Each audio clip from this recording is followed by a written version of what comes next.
Yo koso owashitare. Welcome yet again to another one of our fantastic little stories that we have. And if you like ancient Japanese culture, you like ancient Japanese literature, or you just like people telling stories and being kind of bad at it, please feel free to give this video a like. But with that being said and out of the way, let's jump into the actual meat of what we're talking about today. Just for clarification's sake, this is the second half of technically one story. We already did the first half of this story and I split them up because otherwise the video is going to end up being way too long. And so this is specifically the second half of story number 5 from scroll number 24 of the Konjaku Monogatari Shu. Just so you know where we are. Last time on Dragon Ball Z, no, not on Dragon Ball Z, although that is Japanese, so it's kind of related. But last time, we learned all about the painter known as Kudara no Kawanari.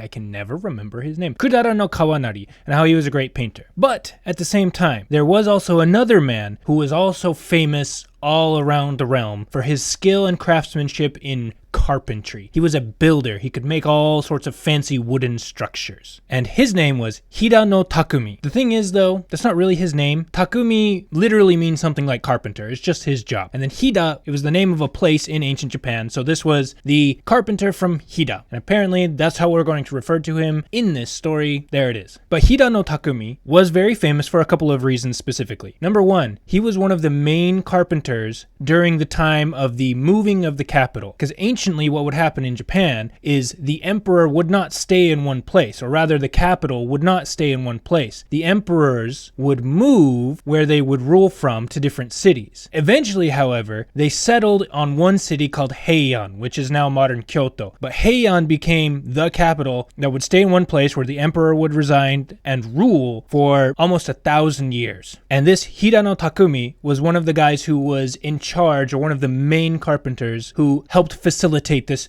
transfer of the capital to Heian, which is modern Kyoto. He was also famous for helping build the Buraku-in, which is a temple estate place. It's not really that important, but the story does have to introduce him, and this is what he's famous for. So this is who we're talking about. Suffice to say, he was really skilled and really good at what he did. But the thing about this Hida no Takumi is he had a friendly rivalry with Kudara no Kawanari. They got along technically, but they were bros is the only way I can describe it. Like, you know, where they didn't actually say nice things to each other. Everything that they said to each other was kind of an insult because they're always poking at each other, but it was all in good nature, and they constantly competed against each other and tried to outdo each other. But it was friendly. They were good friends, but they were competitive friends. And they also liked to prank each other, as you will see. Now, it doesn't mention till later in the story that they were actually friendly. Right at the beginning, it just says that they would compete against each other, and later it brings up the fact that they were friendly about it. But I'm bringing up the fact that they're friendly about it here because I think it just is better for the setup. So I am adding a little bit of extra pizzazz to these stories in case you didn't know that that's what I already did. But anyways, one day, the carpenter, Hida, sent a letter to our main guy, Kawanari, the painter. And in this letter, he told Kawanari, hey bro, I actually just built a new hall, a new building on my estate. And I want you to come and see it because it's really cool. I want to show it off. I think you would love it. Also, if we've got a chance, I would love for you to paint some of the walls inside because I know how good of a painter you are. So when you've got some time, come on over. I want to show you this new thing I built. And he also described the building. I don't know how to actually read it. There's a couple of different ways you can read it because it's ancient Japanese. But what the characters mean is 1 space 4 faces. 1 space 4 walls, roughly translated. Because it was one building with just one room inside of it, but it had entrances on all 4 of the walls. It was kind of a square building and it had entrances on all 4 of the walls. And the walls were set up to face northeast, south, and west. And of course, Kawanari was like, yeah, you know what? My bro wants to come hang out and he wants to show me this new cool thing that he built. And, you know, he wants me to help paint it. So why not? We're friends. Of course I'm going to go over. And so he does. He goes over and he and Hida no Takumi meet up and they're hanging out and they're talking, and Hida no Takumi takes him over to this building that he built. And sure enough, you know, it's a small building, like it's nothing super fancy, but it's really well made, it's nice and clean, and it's just top of the line,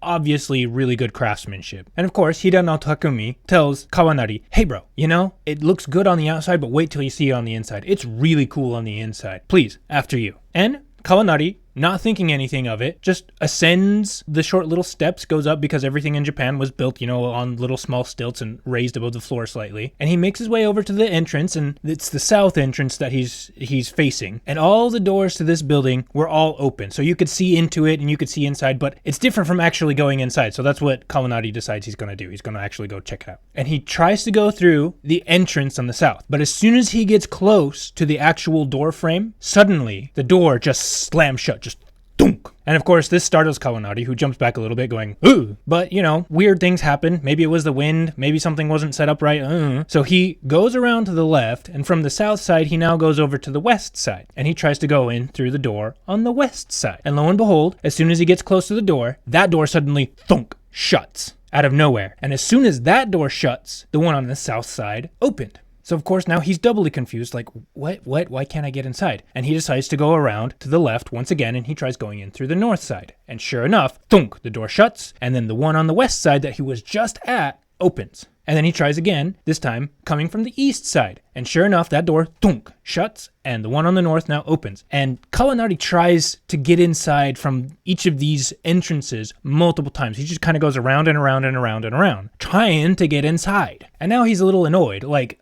This is so stupid. This is dumb. Who made this? And he comes down off of the little awning, the little veranda type thing that's there, and he comes down off it. And lo and behold, his friend, Hida no Takumi, is just dying from laughing so hard. He's just curled over, his hands around his gut, and he's just laughing so hard. Clearly, this was all a setup. This was a prank. These are the ancient Japanese prank bros. And of course, Kawanari is just annoyed about this whole thing. Like, oh my, okay, fine, you got me. I got. You win this time, you son of a gun. But you watch your back, because I'm gonna get you. And of course, Kawanari goes home, and that's the end of that. Several days pass, and this time, Kawanari sends a letter to Hida no Takumi, says something to the effect of, dude, you gotta come over to my house. There's something I want to show you. Clearly employing the same tactics. But Hida no Takumi wasn't an idiot. Clearly this was all a setup, and he knew it. He knew it. These guys were prank bros. This is what they did to each other all the time. And the sting of this latest prank obviously was still gonna sit with his friend. So Hida no Takumi was like, nah man, you know what? I know what's up. I know the jig is up. You can't get me to do that. I'm not coming. But Kawanari pressed him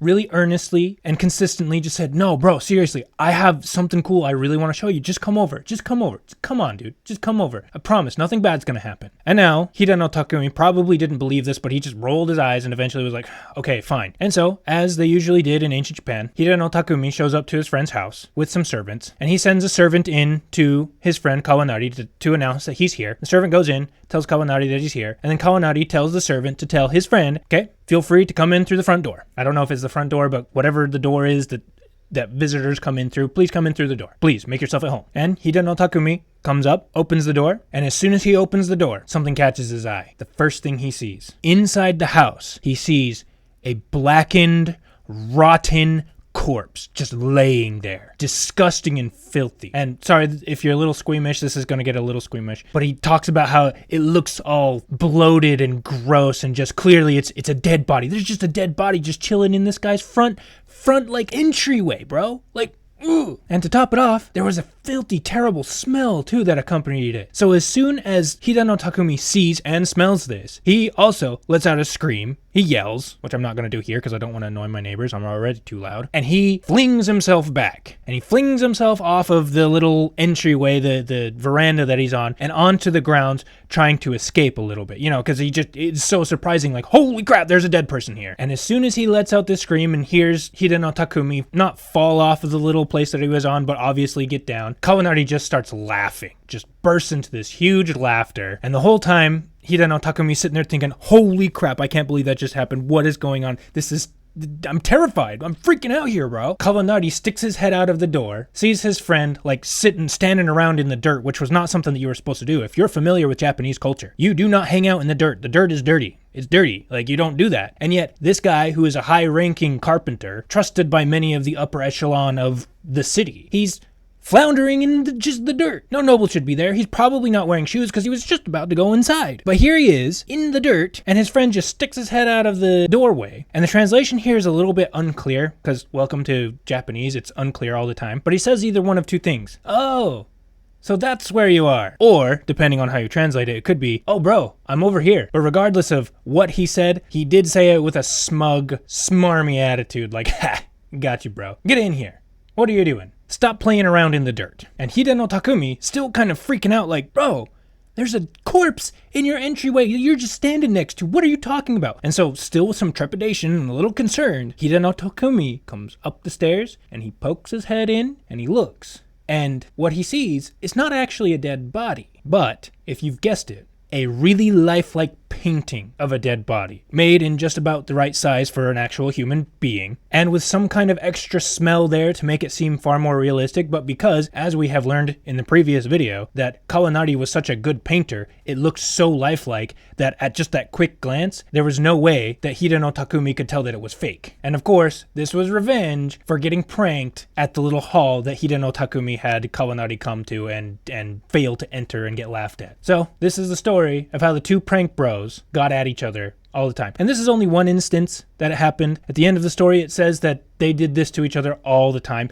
and it was well known throughout all the city. Everybody knew. But the thing that's important is to realize that both of these men were super good at what they did. And thus is it said that during this ancient time, everybody in the capital praised these two men for their exceptional skill. And again, what I love about this story is that it shows that pranks are not just contained in YouTube videos or weird one-off TikToks. Again, I don't actually use TikTok, so I don't know. But you know, prank bros have been around for thousands of years. This story is over 1,000 years old. But you know, pranks have been around as long as there have been bros to prank each other. And I use bros as a very inclusive term. Women can prank too. Trust me.